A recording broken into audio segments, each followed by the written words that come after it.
বিড়ি, সিগারেট, মদ, গাঁজা স্বাস্থ্যের পক্ষে ক্ষতিকর। ওসব ছাড়ুন, এর চেয়ে গল্প শোনার নেশা করুন।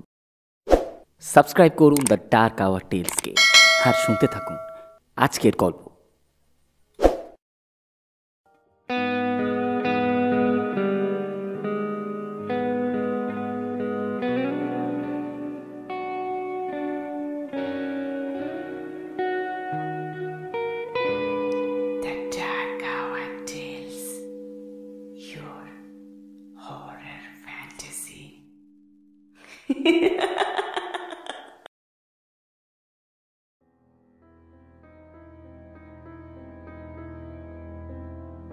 নমস্কার, আপনারা শুনছেন দ্য ডার্ক আওয়ার টেলস। অন্ধকারের এই সফরে আপনাদের সকলকে স্বাগত। আজ শুনবেন ভাটপুকুরের অমানিসীর অন্তিম পর্ব, ছিন্নমস্তা ভয়ঙ্করী।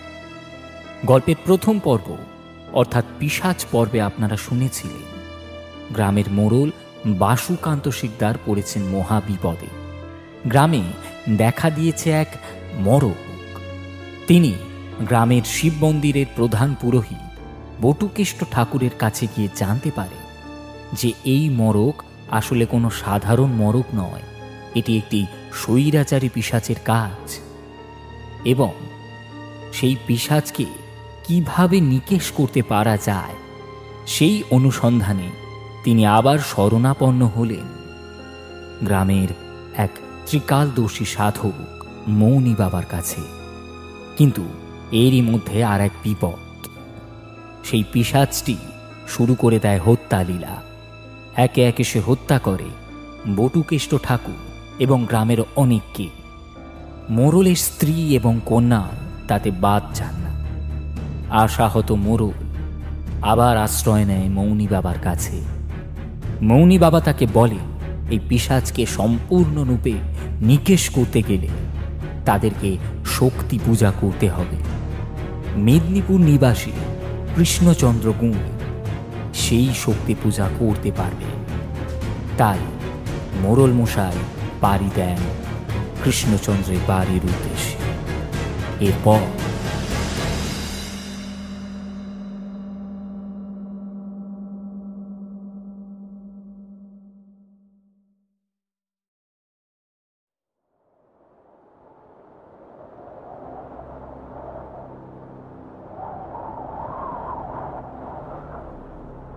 কৃষ্ণচন্দ্র স্তম্ভিত হয়ে গেলেন। ছিন্নমস্তা 10 মহাবিদ্যার সবচেয়ে ভয়ঙ্কর দেবী, যিনি নিজেই নিজের মাথা কেটে তার রক্ত পান করেন, সেই দেবীর সাধনা ছিল অত্যন্ত কঠিন এবং ভয়ঙ্কর। কেন দেবী তার হাতে পুজো পেতে চাইছেন?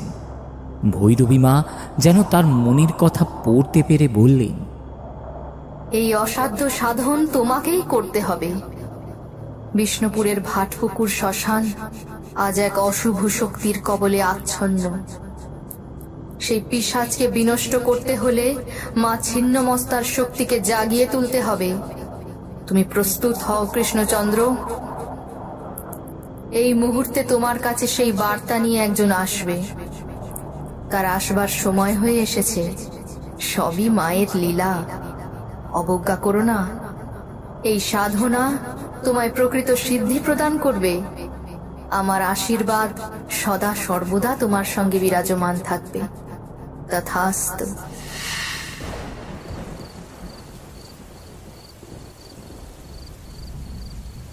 ভৈরবী মা কথা শেষ করতেই তার স্বপ্ন ভেঙে গেল।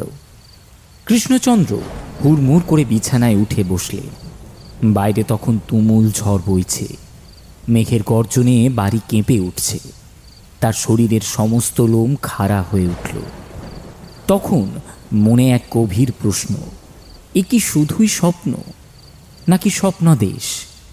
ঠিক তখনই তিনি তার বাড়ির সদর দরজার বাইরে এক অদ্ভুত শব্দ শুনতে পেলেন। কারোর গোয়ানির আওয়াজ হচ্ছিল। এই বিপুল ঝড় বৃষ্টির মধ্যেও সেই গোয়ানির শব্দ যেন স্পষ্টতই তার কানে ভেসে আসছিল। কৃষ্ণচন্দ্র দ্রুত বিছানা ছেড়ে উঠে দাঁড়ালেন। এরপর এগিয়ে গেলেন দরজার দিকে। দরজা খুললেন। দরজা খোলার সাথে সাথেই ঝড়ের তীব্র হাওয়া তার মুখের উপর এসে আছড়ে পড়ল। বিদ্যুতের এক ঝলকানি তার চোখ ঝলসে দিল। সেই আলোর ঝলকানিতে তিনি দেখতে পেলেন তার দরজার সামনে রক্তাক্ত বিধ্বস্ত অবস্থায় পড়ে আছে এক দীর্ঘকায় মানুষ। তার পরনের পোশাক ছিন্ন ভিন্ন, মুখ ভর্তি ধুলো আর কাদা। দেখে মনে হচ্ছিল যেন শত বছর ধরে পথ হেঁটে এসেছেন তিনি। কৃষ্ণচন্দ্র নিচু হয়ে তাকে ধরতেই লোকটা অস্ফুটে বলে উঠল, আমি আমি বিষ্ণুপুরের মোড়ল, বাসুকান্ত সিকদার। এরপরই তিনি জ্ঞান হারালেন। কৃষ্ণচন্দ্র মোড়লকে কোনো মতে টেনে বাড়ির ভেতরে নিয়ে এলেন। তাকে ভালো করে দেখতেই তার মনে পড়ল মৌনী বাবার কথা। তিনি তার শিষ্য। মৌনী বাবা বলে দিয়েছিলেন, যখন তার কাছে কেউ আসবে তখন তাকে যেন সে সাহায্য করে। কিন্তু এই রাতের ঘটনায় কৃষ্ণচন্দ্রের মনে আর কোনো সন্দেহই রইল না। একই সাথে ভৈরবী মায়ের স্বপ্নাদেশ আর এই হতভাগ্য মানুষটির আগমন কোনো কাকতালীয় ঘটনা ছিল না। এটি ছিল পূর্ব নির্ধারিত, তার ভবিতব্য। দেবী ছিন্নমস্তা সত্যিই নিজের পুজো গ্রহণ করতে চাইছেন। বাসুকান্ত মোড়লকে তার শয়নকক্ষে শুইয়ে দিলেন কৃষ্ণচন্দ্র। তার আঘাতের স্থানগুলো ভালো করে পরিষ্কার করে দিলেন। তিনি বুঝতে পারলেন এই মানুষটি কেবল একজন গ্রাম প্রধান নন, তার সঙ্গে এসেছে এক গভীর অভিশাপও, যা তিনি নিজেই নিজের শরীরে বহন করে এনেছেন। আর তাকে আশ্রয় দিয়ে তিনি নিজেও এখন সেই অভিশাপের অংশীদারি হয়ে উঠেছেন।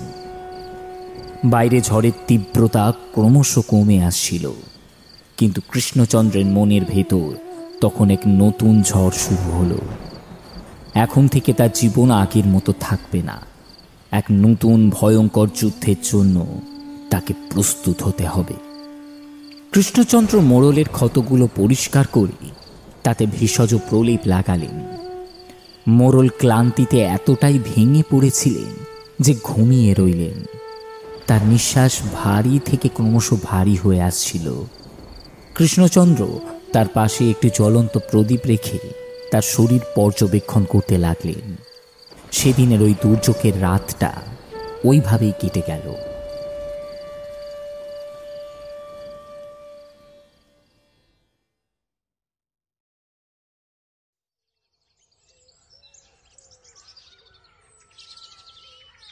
পরের দিন সকালে বসুকান্ত চোখ খুললেন।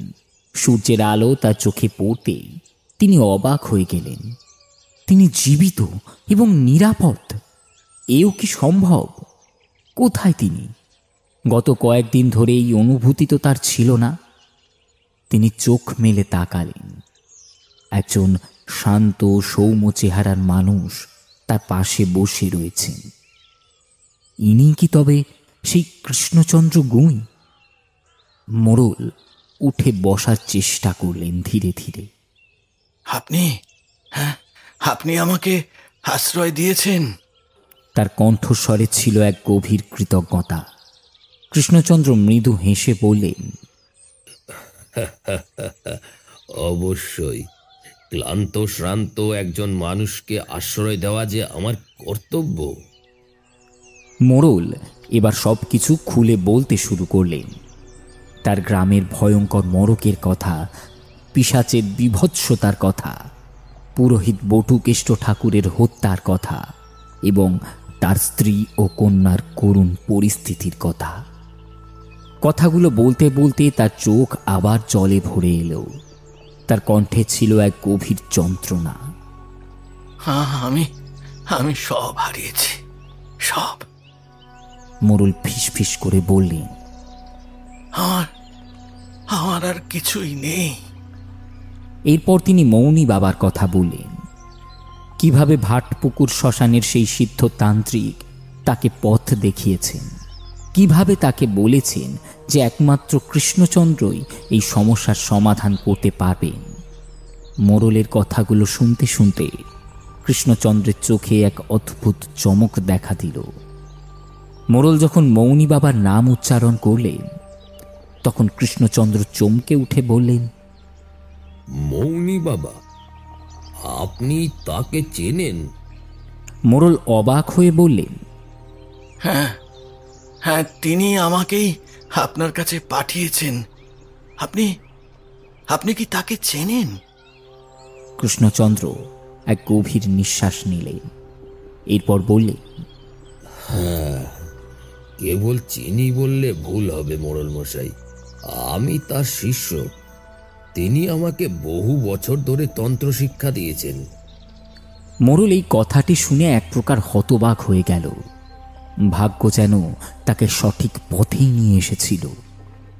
কৃষ্ণচন্দ্র এবার মোড়লকে বললেন, আপনার কথা শোনার আগেই আমি সবকিছু জানতে পেরেছি মোড়ল মশাই। গত রাতে আমি এক অদ্ভুত স্বপ্নাদেশ পেয়েছি। স্বয়ং বামা খেপার শিষ্য ভৈরবী মা আমাকে দেখা দিয়েছেন। তিনি আমাকে বলেছেন, বিষ্ণুপুরকে বাঁচাতে হলে দশ মহাবিদ্যার শক্তির অন্যতম মা ছিন্নমস্তার পূজা করতে হবে। এই পূজা তিনি আমার হাতেই গ্রহণ করতে চান। তাদের দুজনের কথোপকথন যখন চরমে, তখন হঠাৎই ঘরের মধ্যে যেন ঝড় উঠল। বাতাস ভারী হয়ে উঠল। বাইরের সমস্ত বাতাস, সমস্ত শব্দ যেন নিস্তব্ধ হয়ে গেল। ঘরের ভেতরে যেন এক শীতল হাওয়া এসে প্রবেশ করল। প্রদীপের শিখা কাঁপতে শুরু করল। মোড়ল আর কৃষ্ণচন্দ্র দুজনেই মনের ভেতর এক চাপা আতঙ্ক অনুভব করলেন। সে এসেছে, কৃষ্ণচন্দ্র ফিসফিস করে বললেন। ঘরের কোনায় এক কালো ছায়া ধীরে ধীরে রূপ নিতে শুরু করল। তার থেকে এক বীভৎস চাপা হাসির শব্দ ভেসে এলো।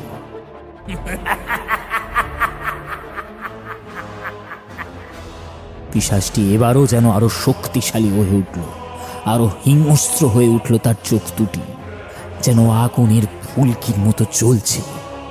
সরাসরি মোড়লের দিকে তাকিয়ে সেই পিশাচ বলল, তুই আমাকে ফাঁকি দিয়েছিস মোড়ল, তুই ভাবছিস পালিয়ে যাবে? পিশাচের কণ্ঠস্বর ছিল কর্কশ এবং ভয়ঙ্কর।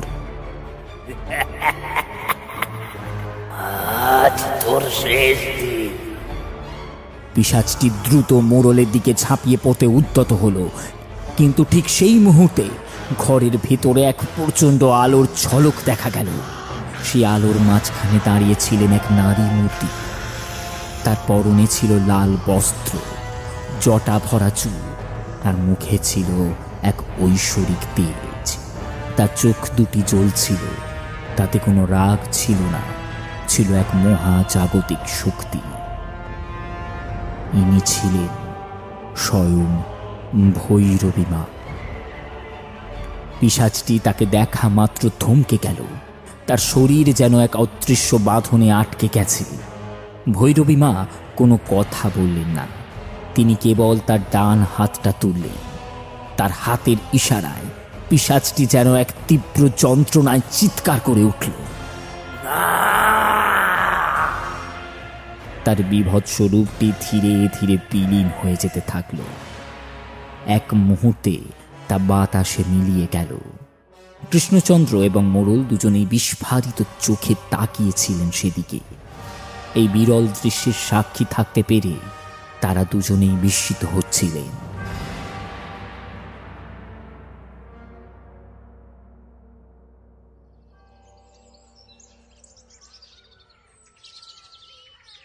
তারা দুজনেই সেই দিব্য নারীর সামনে হাঁটু গেড়ে বসে পড়লে। মা? কৃষ্ণচন্দ্র এবং মোড়ল একই সঙ্গে বলে উঠলেন। ভৈরবী মা মৃদু হেসে বললেন, কৃষ্ণচন্দ্র, তোমার হাতেই দেবী ছিন্নমস্তার পূজা হবে। আর মোড়ল, তোমাকে আর ভয় পেতে হবে না। যে শক্তি তোমাকে আশ্রয় দিয়েছে সেই এবার তোমার রক্ষা করবে।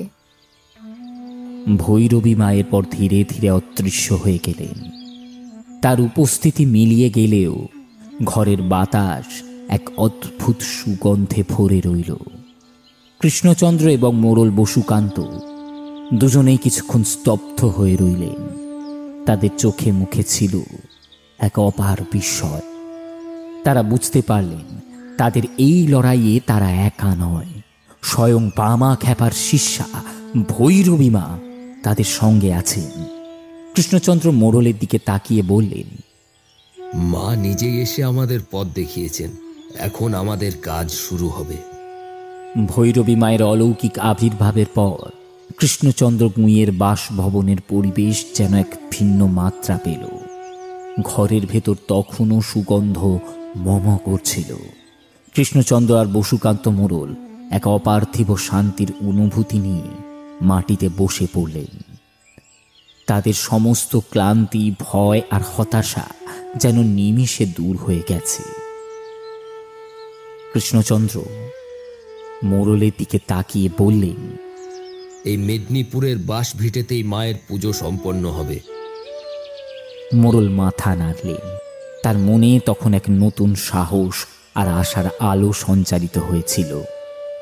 ঠিক সেই মুহূর্তে সেই দিব্য নারী ভৈরবী মা তাদের সামনে এসে আবির্ভূত হলেন। তার চোখে মুখে ছিল অচেনা দৃঢ়তা। মোড়ল এবং কৃষ্ণচন্দ্র দুজনে উঠে দাঁড়িয়ে তাকে প্রণাম করলেন। ভৈরবী মা মোড়লের দিকে তাকিয়ে বললেন, বসুকান্ত, আমাকে তুমি তোমার সমস্ত দুঃখের কথা বলো। যা কিছু তোমার মনে আছে সবটা জানাও। মোড়ল আর দ্বিধা করলেন না। তার মনের সমস্ত যন্ত্রণার কথা তিনি মায়ের সামনে খুলে বললেন। পিশাচের বিভৎসতা, তার স্ত্রী ও কন্যার মৃত্যু, গ্রামের অসহায় মানুষের আর্তনাদ, সব কিছুই তিনি কাঁপা কণ্ঠে বলে গেলেন। ভৈরবী মা সবটা শুনলেন। তার মুখে কোনো ভাবান্তর প্রকাশ পেল না, কেবল তার চোখ দুটো আরো উজ্জ্বল হয়ে উঠল। মোড়লের কথা শেষ হতে তিনি শান্ত কণ্ঠে বললেন, আমি সব কিছু জানি মোড়ল। তুমি যা ভেবেছ তার থেকেও এই পিশাচের ক্ষমতা অনেক বেশি। তাকে কেবল পূজা দিয়ে বিনাশ করা যাবে না, তাকে বিনাশ করতে হলে সেই ভূমিকে আবার পবিত্র করতে হবে। যেখান থেকে তার শক্তি সঞ্চয় করেছে সেই ভূমিতেই পোতা রয়েছে তার বিনাশের বীজ। কৃষ্ণচন্দ্র বললেন, মা, তাহলে কি করতে হবে? ভৈরবী মা কৃষ্ণচন্দ্রের দিকে ফিরে তাকালেন। কৃষ্ণচন্দ্র, তুমি তোমার মেদিনীপুরের বাসভিটেতে মা ছিন্নমস্তার পূজা সম্পন্ন করো, কিন্তু এই পূজা কেবল একটি সূচনা মাত্র যেন। বিষ্ণুপুরে তোমার আর আমার তত্ত্বাবধানে দেবী ছিন্নমস্তার একটি মন্দির নির্মাণ করতে হবে। সেই মন্দিরে মায়ের ভয়ঙ্কর মূর্তিটি প্রতিস্থাপন করতে হবে। তবেই সেই পিশাচের শক্তি চিরতরে লুপ্ত হবে। মোড়ল এই কথা শুনে চমকে উঠলেন। মন্দির নির্মাণ? হ্যাঁ, মানে এই ভয়াবহ পরিস্থিতিতে, যখন যখন গ্রামের মানুষ ভয়ে আতঙ্কে কাঁপছে, তখন তখন এত বড় একটি কাজ কিভাবে কিভাবে সম্ভব? মা, মন্দির? মোড়লের কণ্ঠে ছিল সংশয়। ভৈরবী মা মৃদু হাসলেন। ভয় পাচ্ছ কেন মোড়ল? এতদিন যে আমি তোমার সঙ্গে ছিলাম, তোমার রক্ষাকর্তা হয়ে। তুমি কি তা বুঝতে পারোনি? যখন সেই পিশাচ তোমাকে আক্রমণ করেছিল তখন আমি তাকে তাড়িয়ে দিয়েছিলাম। আর এখন থেকে আমি এবং কৃষ্ণচন্দ্র উভয়ই তোমাকে রক্ষা করব। তুমি কেবল নিজের বিশ্বাসকে আরো দৃঢ় করো। মোড়ল অবাক হয়ে গেলেন। তিনি বুঝতে পারলেন মৌনী বাবার কথা এবং কৃষ্ণচন্দ্রের স্বপ্নাদেশ কোনো অলৌকিক ঘটনা নয়। এটি ছিল এক মহাজাগতিক পরিকল্পনা, আর তিনি সেই পরিকল্পনারই একটি অংশ মাত্র। এরপর কৃষ্ণচন্দ্র গুঁই তার মেদিনীপুরের বাড়িতে দেবী ছিন্নমস্তার পুজোর কাজ শুরু করলেন, ভৈরবী মায়ের তত্ত্বাবধানে। কিছুদিন পর ভৈরবী মা স্বয়ং কৃষ্ণচন্দ্রের বাড়িতে পদার্পণ করলেন। ভৈরবী মায়ের তত্ত্বাবধানে জাঁক চমকপূর্ণভাবে ঢাক, ঢোল আর শঙ্খধ্বনির সমারোহে সেই পূজা সম্পন্ন হলো। পূজার সময় কৃষ্ণচন্দ্রের শরীর থেকে যেন এক অপার্থিব শক্তি প্রবাহিত হচ্ছিল। মোড়ল মন্ত্রের শব্দ আর পূজার পবিত্রতা দেখে এক নতুন আশা ফিরে পেলেন।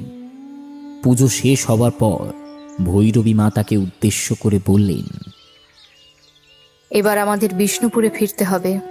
সময় এসেছে, গ্রামের নিরীহ মানুষদেরকে উদ্ধার করতে হবে। মোড়ল, কৃষ্ণচন্দ্র এবং ভৈরবী মা তিনজনেই ভাট পুকুরের উদ্দেশ্যে পাড়ি দিলেন।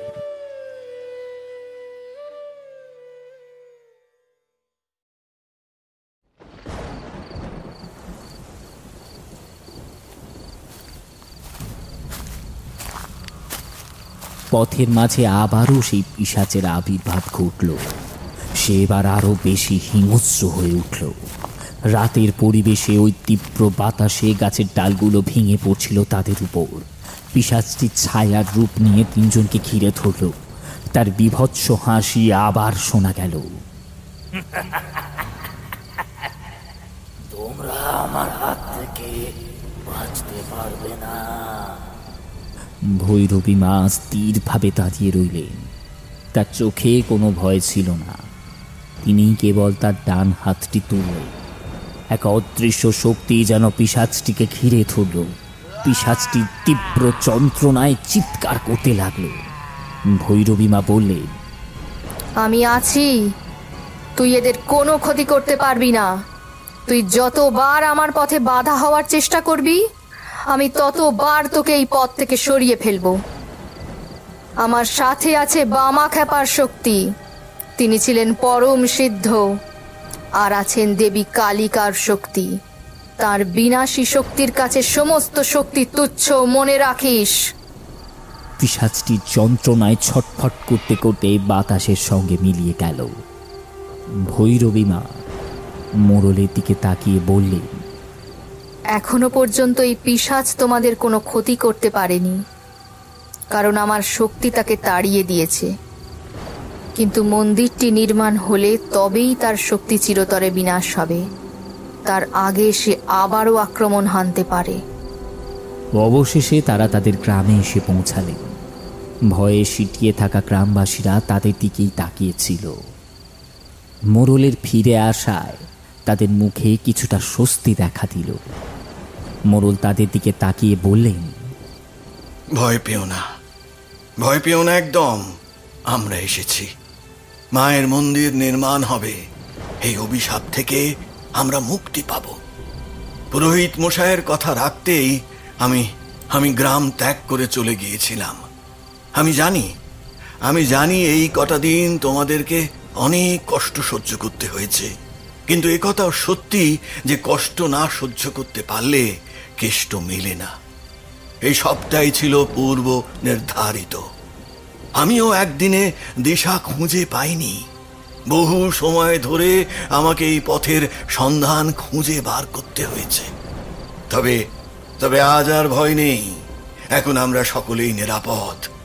এবারে যত তাড়াতাড়ি সম্ভব মা ছিন্নমস্তার মন্দির নির্মাণের প্রস্তুতি নিতে হবে আমাদের সঙ্গে রয়েছেন মেদিনীপুরের বিশিষ্ট তান্ত্রিতজ্ঞ কৃষ্ণচন্দ্র গুঁই আর স্বয়ং বামা খ্যাপার শিষ্য ভৈরবী মা। মা ভৈরবী আমাদেরকে রক্ষা করবেন। এখন থেকে তোমরা সকলে ওনার নির্দেশ অনুযায়ী কাজ করবে। বুঝতে পেরেছো? বসুকান্ত, কৃষ্ণচন্দ্র এবং ভৈরবী মা যখন গ্রামে পৌঁছলেন, তখন চারিদিকে যেন এক নতুন আশার আলো দেখা গেল। গ্রামের মানুষেরা তাদের দিকেই তাকিয়েছিল। তাদের চোখে ছিল ভয় এবং একই সঙ্গে জিজ্ঞাসা। মোড়ল তখন তাদের বললেন, এই পিশাচের হাত থেকে রক্ষা করতে মায়ের মন্দির নির্মাণ করতে হবে। তখন অনেকেই প্রথমে দ্বিধায় পড়ে গেলেন। তাদের চোখে তখনও অতীতের সেই ভয়ঙ্কর স্মৃতিগুলো ভেসে উঠছিল। কিন্তু কৃষ্ণচন্দ্র এবং ভৈরবী মায়ের উপস্থিতি দেখে তাদের মনে এক নতুন বিশ্বাস জন্ম নিল। ভৈরবী মা গ্রামবাসীদের দিকে তাকিয়ে বললেন, ভয় পেও না, তোমরা যারা এতদিন ভয়ে নিজেদের ঘরের মধ্যে লুকিয়ে রেখেছিলে, এখন সময় এসেছে সেই ভয়কে জয় করার। এই মন্দির মায়ের শক্তিকে ফিরিয়ে আনবে। এগিয়ে এসো, সকলে মিলে এই কাজে হাত লাগাও। ভৈরবী মায়ের কথা যেন মন্ত্রের মতো কাজ করল। গ্রামের যুবকেরা আর প্রবীণরা মিলে মন্দিরের ভিত্তিপ্রস্তর স্থাপনের জন্য মাটি খোঁড়ার কাজ শুরু করে দিল। তারা আর আগের মতো হতাশাগ্রস্ত ছিল না, বরং তাদের চোখে ছিল অদম্য জেদ। কৃষ্ণচন্দ্র স্বয়ং এই কাজের তত্ত্বাবধান করছিলেন। তিনি মাটি, পাথর এবং অন্যান্য সামগ্রী সঠিক স্থানে স্থাপন করার নির্দেশ দিচ্ছিলেন। মন্দিরটি ঠিক সেখানেই তৈরি হচ্ছিল যেখানে একসময় গ্রামের দেবত্বকে বিনাশ করার চেষ্টা করেছিল সেই পিশাচ। কাজ যখন পুরোদমে চলছে, ঠিক তখনই দূর থেকে এক ছায়ামূর্তি এগিয়ে আসতে দেখা গেল গ্রামের দিকে। বাসুকান্ত মোড়ল তাকিয়ে দেখলেন তিনি আর কেউ নন, স্বয়ং মৌনী বাবা। তার জটা, গেরুয়া বস্ত্র আর স্থির চোখ দেখে গ্রামবাসীরা তার দিকে অবাক দৃষ্টিতে তাকিয়ে রইল। তিনি কোনো কথা না বলে সরাসরি মন্দিরের স্থানে চলে এলেন। মৌনী বাবা এসে কৃষ্ণচন্দ্রের পাশে দাঁড়ালেন। কৃষ্ণচন্দ্র তাকে দেখে গভীর শ্রদ্ধায় মাথা নত করলেন। বাবা, আপনি? মৌনী বাবা শান্ত কণ্ঠে হেসে বললেন, আমি জানতাম তুমি আসবে কৃষ্ণচন্দ্র। এই মহৎ কাজ তোমাকে ছাড়া কি হয়? মোড়ল মৌনী বাবাকে দেখে বিস্মিত হলেন। তিনি বুঝতে পারলেন এই তিন মহান ব্যক্তি একে অপরের সঙ্গে এক সুতোয় বাঁধা।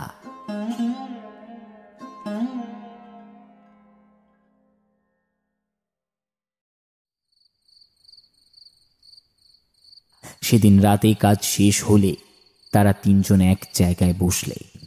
মৌনী বাবা তখন কৃষ্ণচন্দ্রের দিকে তাকিয়ে বললেন, মোড়ল, তুমি হয়তো জানো না কেন আমি কৃষ্ণচন্দ্রকে তোমার কাছে পাঠিয়েছি। ওর সঙ্গে আমার প্রথম সাক্ষাতের কাহিনীটা বেশ পুরনো। মৌনী বাবা বলতে শুরু করলেন, বহু বছর আগের কথা। আমি তখন হিমালয়ের পাদদেশে এক গুহায় ধ্যান করছিলাম। আমি জানতে পারি এক যুবক তন্ত্রের গভীর জ্ঞান লাভের জন্য এক দুর্গম যাত্রায় বেরিয়েছে। সে এক ভয়ঙ্কর সাধন পদ্ধতি অনুসরণ করছিল, যার ফলে তার জীবন বিপন্ন হতে পারত।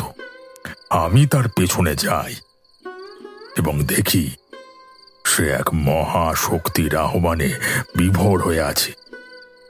সেই শক্তি তাকে গ্রাস করে নিতে চাইছে।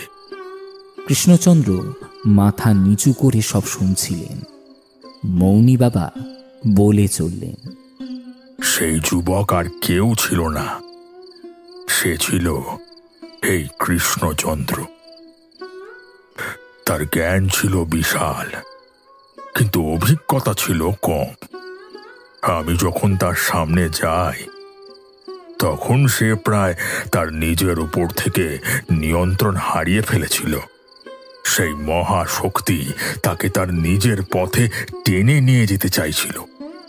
আমি তখন তাকে আমার তন্ত্রের জ্ঞান দিয়ে রক্ষা করি এবং তাকে বলি যে কেবল সাধনা করে শক্তি লাভ করা যায় না, শক্তিকে নিয়ন্ত্রণ করার ক্ষমতাও থাকতে হয়।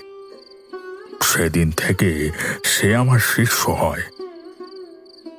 আমি তাকে শিখিয়েছিলাম কিভাবে শক্তিকে নিজের বশে আনতে হয়, কিভাবে তাকে সৎ কাজে ব্যবহার করতে হয়। কৃষ্ণচন্দ্র সেদিন থেকেই নিজেকেই তন্ত্র সাধনার জন্য উৎসর্গ করেছিল। আমি জানতাম একদিন সে এমন এক মহৎ কাজে নিজেকে নিয়োজিত করবে। আর যখন ভৈরবী মা তাকে এই দেবীর পুজো করার আদেশ দিয়েছেন, তখন আমি বুঝতে পারলাম এই দিনটির জন্যই সে এত কাল অপেক্ষা করছিল। মোড়ল মন্ত্রমুগ্ধের মতো সবটা শুনছিলেন। তিনি বুঝতে পারলেন এই ঘটনা কেবল একজন মানুষের জীবন বাঁচানোর গল্প নয়, এটি এক মহাজাগতিক পরিকল্পনার অংশ। কৃষ্ণচন্দ্র তার ভাগ্য নিয়ে জন্মেছেন, আর মৌনী বাবা ছিলেন তার পথ প্রদর্শক। তাদের গল্প যখন শেষ হলো, তখন চারিদিকে এক গভীর নীরবতা বিরাজ করছিল। দূরে শিয়াল আর হায়নার ডাক শোনা যাচ্ছিল। রাতের বাতাস হঠাৎ করে শীতল হয়ে এলো, যেন অশরীরের উপস্থিতি তাদের চারিপাশে ঘুরে বেড়াচ্ছে এমন। মন্দিরের অসম্পূর্ণ কাজ দেখে পিশাচটি যেন ক্রুদ্ধ হয়ে উঠেছিল। কৃষ্ণচন্দ্র হঠাৎ উঠে দাঁড়ালেন। বাবার কথা শোনার পর আমার মনে আর কোনো সংশয় নেই। আমাদের কাজ দ্রুত শেষ করতে হবে। পিশাচটি বুঝে গেছে যে আমরা তার দুর্বল জায়গায় আঘাত করেছি। সে এবার আরো বেশি হিংস্র হয়ে উঠবে। তাদের চোখে মুখে তখন দৃঢ় প্রতিজ্ঞা কাজ করছিল। মন্দির নির্মাণের কাজ শুধু একটা কাজ ছিল না, এটি ছিল তাদের অস্তিত্বের লড়াই। গ্রামের মানুষজন সেদিন নতুন করে বাঁচতে শিখল। মৌনী বাবা, কৃষ্ণচন্দ্র এবং ভৈরবী মায়ের তত্ত্বাবধানে মন্দির নির্মাণের কাজ দ্রুত গতিতে এগোতে লাগল। গ্রামের প্রতিটি মানুষের চোখে মুখে ছিল এক অদম্য জেদ আর বিশ্বাস। দিনের আলোয় তারা একজোট হয়ে কাজ করত, আর রাত নামলে কূপ বাতি জ্বালিয়ে পাহারা দিত। তাদের মনে এক চাপা ভয় কাজ করছিল ঠিকই, কারণ তারা জানত পিশাচটি সহজে হাল ছাড়বে না। কিন্তু তারা আশ্বস্ত ছিল এই কারণেই, কারণ তিনজন মহাশক্তি তাদের পাশে দাঁড়িয়ে আছে।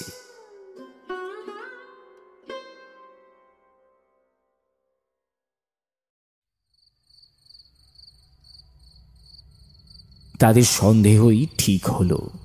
সেদিন রাতে যখন তৃতীয় প্রহর, আকাশে চাঁদ ছিল না, কেবল কারো অন্ধকার। মন্দিরের ভিত্তি স্থাপন করা হয়ে গেছে, তার উপরে কয়েকটি স্তম্ভ স্থাপন করা হয়েছে। ঠিক তখনই হঠাৎ করে বাতাসের গতি বৃদ্ধি পেল। গাছের ডালপালা তীব্র শব্দে ভেঙে পড়তে লাগলো। চারিদিক থেকে এক বিভৎস হাসি আর চাপা গুঞ্জন শোনা যেতে লাগলো। তোমরা আমার ক্ষমতাকে অস্বীকার করছো মূর্খেরা। পিশাচটির কর্কশ কণ্ঠস্বর শোনা গেল। তোমরা মায়ের মন্দির করবে, আর আমি তা চেয়ে চেয়ে দেখবো। আজ সব ধ্বংস হবে। পিশাচটি এবার ছায়ামূর্তি হয়ে এলো না, এবার সে এলো এক কালো ধোঁয়ার রূপ নিয়ে। সেই ধোঁয়া থেকে তীব্র দুর্গন্ধ বেরোচ্ছিল। সে সরাসরি মন্দিরের নির্মাণ স্থলের উপর ঝাঁপিয়ে পড়ল। মুহূর্তে মাটি কেঁপে উঠল। হাতে থাকা কোদাল আর শাবলগুলো বাতাসে উড়তে লাগল। কিছু গ্রামবাসী ভয়ে চিৎকার করে উঠল, কেউ কেউ আহত হল। ভৈরবী মা, কৃষ্ণচন্দ্র এবং মৌনী বাবা তৎক্ষণাৎ নিজেদের সাধনালব্ধ ক্ষমতা প্রয়োগ করলেন। মৌনী বাবা একটি শক্তিশালী মন্ত্র উচ্চারণ করে একটি চক্র তৈরি করলেন, যা মন্দিরের স্থানকে ঘিরে ফেলল। কৃষ্ণচন্দ্র নিজের হাতে থাকা ত্রিশূল দিয়ে সেই ধোঁয়াকে বিদীর্ণ করার চেষ্টা করলেন, আর ভৈরবী মা তার দুই হাত তুলে এক মহাজাগতিক শক্তিকে আহ্বান করলেন। তাদের সম্মিলিত শক্তিতে পিশাচটি মন্দিরের ভেতরে প্রবেশ করতে পারল না, কিন্তু বাইরে থেকে আঘাত করে যেতে থাকল। গ্রামের মানুষ তখন আতঙ্কে কাঁপছিল, তাদের মনোবল ভেঙে যাচ্ছিল। তাদের চোখে ছিল শুধুই জিজ্ঞাসা, তারা কি পারবে? তখনই ভৈরবী মা গ্রামবাসীদের দিকে তাকালেন। তার চোখে ছিল এক গভীর বিশ্বাস। তিনি তার দিব্য কণ্ঠস্বর দিয়ে বললেন, ভয় পেও না। এই পিশাচকে বিনাশ করতে হলে শুধু পাথর আর মাটি দিয়ে মন্দির বানালে হবে না। মনের মধ্যে বিশ্বাস আর সাহস দিয়েও মন্দির গড়তে হবে। তোমরা কি জানো দেবী ছিন্নমস্তা কে? গ্রামবাসীরা নীরব রইল। ভৈরবী মা এবার তাদের সামনে মায়ের পৌরাণিক ইতিহাস বর্ণনা করতে শুরু করলেন। তার কণ্ঠস্বর ছিল একই সঙ্গে শান্ত এবং শক্তিশালী। দেবী ছিন্নমস্তা দশমহাবিদ্যা শক্তির অন্যতমা। তিনি একসময় তার দুই সঙ্গী ডাকিনী এবং বর্ণিনীকে নিয়ে হিমালয়ের পাদদেশে ঘুরে বেড়াচ্ছিলেন। অনেক দিন ধরে তাহাদের আহার জোটেনি। ক্ষুধার তীব্রতায় ডাকিনী আর বর্ণিনী দেবীর কাছে খাবারের জন্য আর্তনাদ করতে লাগল। দেবীর মনে তখন এক তীব্র করুণার উদয় হল। তিনি দেখলেন এই দুই সঙ্গীর ক্ষুধা নিবারণ করতে হলে এক চরম ত্যাগ প্রয়োজন। মৌনি বাবা ততক্ষণে তার সর্বশক্তি প্রয়োগ করে সেই পিশাচকে সেখান থেকে দূরীভূত করতে সক্ষম হলেন। পরিবেশ অনেকটাই শান্ত হল। এরপরে ভৈরবী মা একটু থামলেন। রাতের নীরবতা এখন তার কথায় পরিপূর্ণ। পিশাচটিও যেন তার কথা শোনার জন্য স্থির হয়ে আছে। তিনি বলতে শুরু করলেন। দেবী তখন কোনো দ্বিধা না করে তার নিজের খড়গ দিয়েই তার নিজের মাথাটি কেটে ফেললেন। তার ছিন্ন মাথা থেকে 3টি রক্তধারা বেরিয়ে এলো। 2টি রক্তধারা তার দুই সঙ্গীর মুখের মধ্যে প্রবাহিত হলো এবং তারা সেই রক্ত পান করে নিজেদের ক্ষুধা নিবারণ করল। আর 3য় রক্তধারা দেবী নিজেই পান করলেন। এইভাবে দেবী নিজে আত্মবলিদান করে তার সঙ্গিনীদের রক্ষা করলেন। তিনি প্রমাণ করলেন একজন মা তার সন্তানদের জন্য যে কোনো আত্মত্যাগ করতে পারেন। ভৈরবী মা এবার গ্রামবাসীদের দিকে তাকিয়ে বললেন, এই পিশাচ একসময় নিজেকে শক্তিশালী করার জন্য মানুষের রক্ত পান করত। সে এখন তোমাদের ভয় আর আতঙ্কের ওপর বেঁচে আছে। সে হলো অশুভ ক্ষুধার প্রতীক। আর দেবী ছিন্নমস্তা হলেন সেই শক্তি যিনি নিজের জীবনের বিনিময়ে অন্যকে রক্ষা করেন। তোমরা যখন এই মন্দির নির্মাণ করছো তখন তোমরা সেই দেবীর আত্মত্যাগের শক্তিকে আহ্বান করছো। এই মন্দির শুধু পাথর দিয়েই হবে না, এটি তোমাদের বিশ্বাসের শক্তি দিয়ে তৈরি হবে। যখন এই মন্দির সম্পূর্ণ হবে তখন এই দেবীর শক্তি সেই পিশাচকে চিরতরে বিনাশ করবে। ভৈরবী মায়ের কথাগুলো যেন এক নতুন প্রাণ সঞ্চার করল গ্রামবাসীদের মধ্যে। তাদের চোখে ভয়ের বদলে এক দৃঢ় সংকল্প দেখা গেল। তারা আর পিশাচকে ভয় পেল না। তারা বুঝতে পারল তাদের এই কাজ কেবল একটি মন্দির নির্মাণ নয়, এটি একটি ধর্মযুদ্ধ। সেই রাতেই তারা আবার কাজ শুরু করল।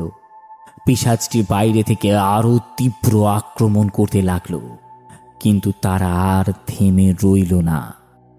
তাদের মনের ভেতর তখন দেবী ছিন্নমস্তার সেই ভয়ঙ্কর এবং একই সঙ্গে করুণাময় রূপটি ভেসে উঠেছিল।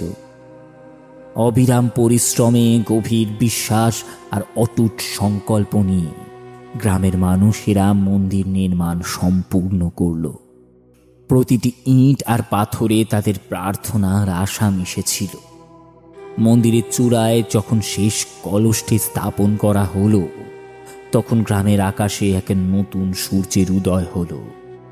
চারিদিকে তখন এক পবিত্র বাতাস প্রবাহিত হচ্ছিল। এবার সময় এসেছিল দেবী ছিন্নমস্তার করাল রূপটি মন্দিরে প্রতিষ্ঠা করা। কৃষ্ণচন্দ্র, মৌনি বাবা এবং ভৈরবী মা মিলে সেই কাজটি সম্পন্ন করার প্রস্তুতি নিলেন। এই মূর্তি সাধারণ পাথরের তৈরি ছিল না, এটি বিশেষভাবে নির্মিত হয়েছিল যেন এটি দেবীর আসল রূপ ধারণ করতে পারে এমন। এই মূর্তি উন্মোচনের পর থেকেই এক অপার্থিব শক্তি অনুভূত হচ্ছিল। মূর্তির মুখমণ্ডল ছিল শান্ত, তার হাতে ছিল সত্য ছিন্ন মস্তক, এক পাশে ডাকিনী, অন্য পাশে বর্ণিনী।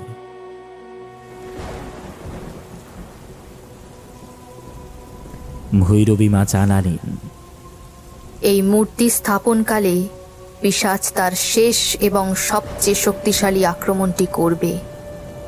ঠিক তাই হলো। কৃষ্ণচন্দ্র যখন শেষ মন্ত্রটি পাঠ করছিলেন এবং মূর্তিকে স্থাপন করা হচ্ছিল, হঠাৎই আকাশ কালো হয়ে এলো। বাতাসের তীব্রতা এতটাই বেড়ে গেল যে মনে হলো যেন সব কিছু উড়িয়ে নিয়ে যাবে। ধুলো, শুকনো পাতা আর কাঁটা মিলে এক ঘূর্ণির তৈরি হলো। দূর থেকে মেঘের গর্জন শোনা যাচ্ছিল, যা ক্রমশ কাছে চলে এলো, যেন প্রকৃতির সমস্ত রাগ এক হয়ে গ্রামের উপর আছড়ে পড়েছে। পিশাচটি এবার তার প্রকৃত শক্তি নিয়ে ঝাঁপিয়ে পড়ল তাদের উপর। সে আর কেবল ছায়া বা ধোঁয়ার রূপ নিল না, সে এক বিশাল ভয়ঙ্কর রূপ ধারণ করল, যার চোখ থেকে আগুন বের হচ্ছিল আর মুখ থেকে দুর্গন্ধযুক্ত ধোঁয়া। তার নখগুলো ছিল খড়গের মতো। সে কর্কশ স্বরে বলে উঠল, তোমরা আমার ক্ষমতাকে বৃদ্ধি করতে চাও? আমি তোমাদের সবাইকে আজ ধ্বংস করে দেব। দেখি কোন ভৈরবী, কোন দেবী তোমাদেরকে আজ বাঁচায়। কোন শুভ শক্তি আজ তোমাদেরকে আমার হাত থেকে রক্ষা করতে পারবে না। এতকাল ধরে আমি মাটির নিচে চাপা পড়েছিলাম, কিন্তু আমার একটাই উদ্দেশ্য ছিল, এই গ্রামের সমস্ত দৈবিক শক্তিকে খর্ব করে নিজের রাজত্ব প্রতিষ্ঠিত করা। আজকে অমাবস্যা, সেই সময় আর সন্ধিক্ষণ দুটোই এসেছে। এই ঘোর অমাবস্যার রাতে আজকে তোমাদের সকলকে শেষ করব আমি, আর চিরকালের জন্য চরম শক্তিশালী হয়ে উঠব। এই রাতই আমার শক্তি এতটাই শক্তিশালী করে তুলবে যে কোনো দৈবিক শক্তি, এই পৃথিবীর কোনো শক্তি আমাকে কোনোদিনও পরাস্ত করতে পারবে না।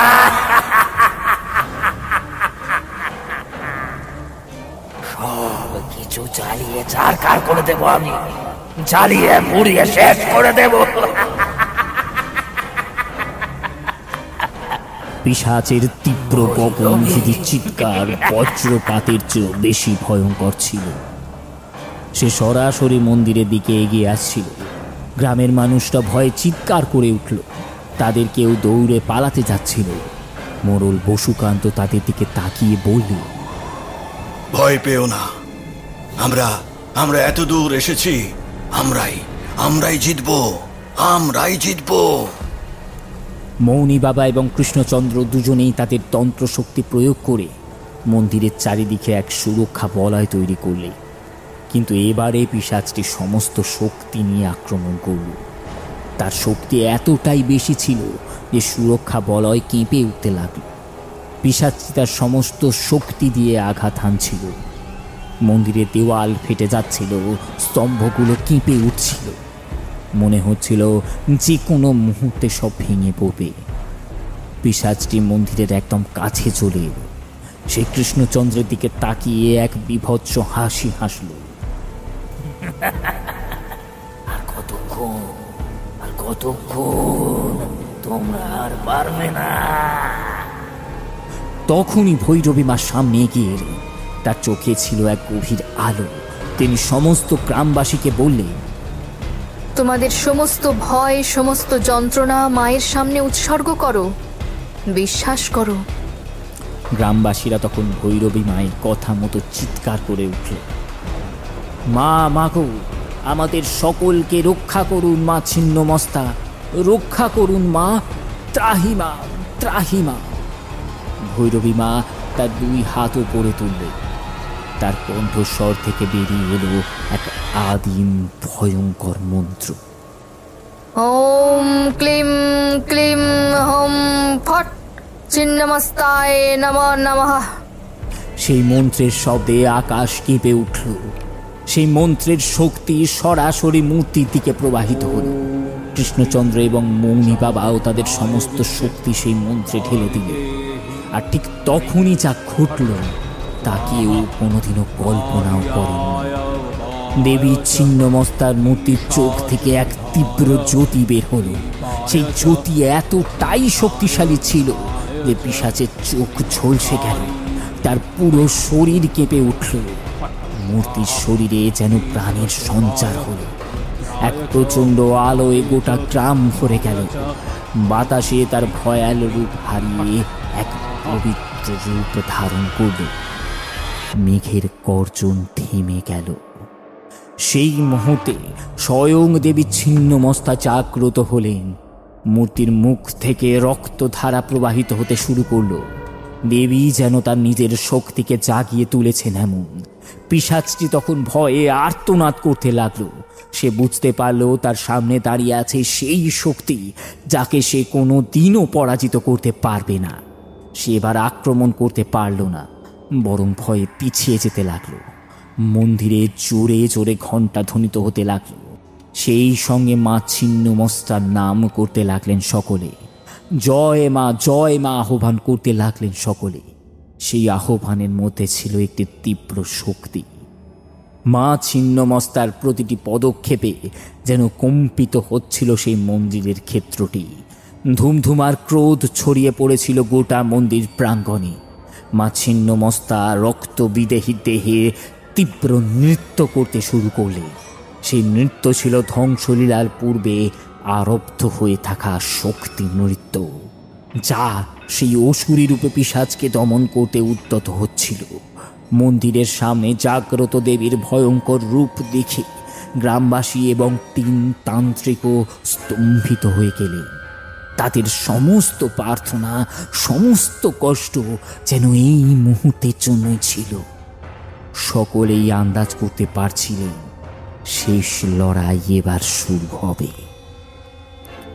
যেই মুহূর্তে ছিন্নমস্তা জাগ্রত হলেন, সেই মুহূর্তে গোটা গ্রামের বাতাস থমকে গেল। পিশাচটি তার সমস্ত শক্তি নিয়ে মন্দিরের দিকে ধেয়ে এলো, কিন্তু দেবীর জ্যোতিতে তার গতি থেমে গেল।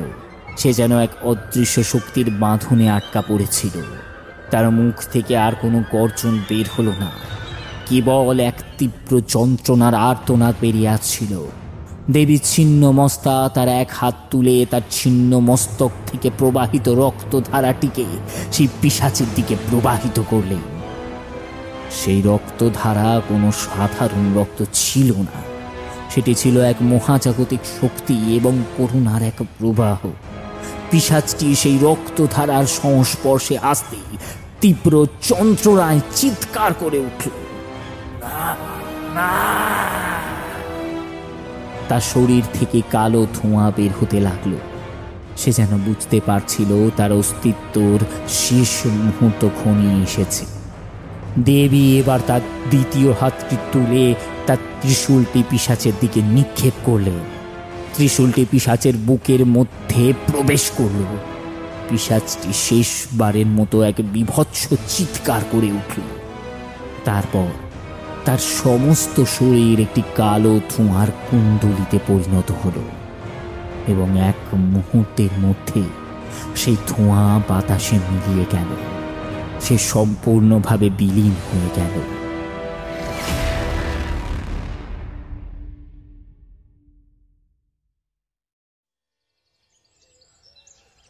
পিশাচের বিনাশের সঙ্গে সঙ্গে আকাশ শান্ত হয়ে গেল।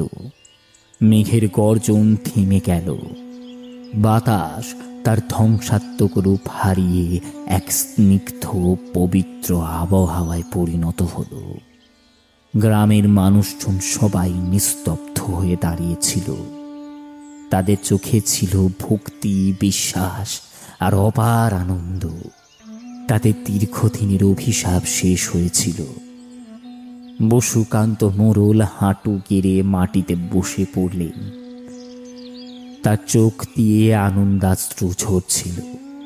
তার স্ত্রী ও কন্যার মৃত্যুর শোক আজ যেন নতুন আশার আলোয় ধুয়ে গেল। তিনি বুঝতে পারলেন তাদের বলিদান বৃথা যায়নি। কৃষ্ণচন্দ্র, মৌনী বাবা এবং ভৈরবী মা 3 জনেই দেবীকে প্রণাম করলেন। তাদের মনে ছিল এক গভীর শ্রদ্ধা। দেবী তাদের দিকে এক মৃদু হাসলেন। তারপর আবার সেই পাথরের মূর্তিতে ফিরে গেলেন, কিন্তু তার চোখে ছিল অপার্থিব দীপ্তি। ভৈরবী মা গ্রামবাসীদের দিকে ফিরে তাকালেন। তোমাদের বিশ্বাস এবং সাহসী আজ এই অভিশাপকে বিনাশ করতে সক্ষম হয়েছে। এই মন্দির এখন থেকে তোমাদের বিশ্বাস ও মায়ের শক্তির প্রতীক হয়ে থাকবে।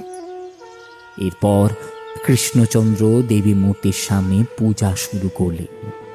মৌনী বাবা মন্ত্র পাঠ করতে লাগলেন, আর ভৈরবী মা নিজ হস্তে পঞ্চপ্রদীপ এবং ধুনি জ্বালিয়ে দেবী মায়ের আরতি করতে শুরু করলেন। গ্রামের মানুষজনও ধীরে ধীরে পুজোর কাজে হাত লাগালো। সবার মনে ছিল এক গভীর শান্তি। সেই দিন থেকেই বিষ্ণুপুরের ভাটপুকুর শ্মশান অঞ্চলের অভিশাপ সম্পূর্ণভাবে দূর হয়ে গিয়েছিল। গ্রামের মানুষ আবার নিজেদের জীবন ফিরে পেয়েছিল। তাদের বাড়িঘর আবার হাসি খুশি আনন্দে ভরে উঠল। আর সেই মন্দিরে প্রতিদিন দেবী ছিন্নমস্তার পূজা হতে লাগল। গ্রামটি আবার তার হারানো সমৃদ্ধি ফিরে পেল। দেবী ছিন্নমস্তার মন্দিরটি কেবল একটি ধর্মীয় স্থান নয়, এটি হয়ে উঠল তাদের নতুন জীবনের প্রতীক। বাসুকান্ত মোড়ল তার বাকি জীবন সেই মন্দিরের সেবাতেই উৎসর্গ করলেন।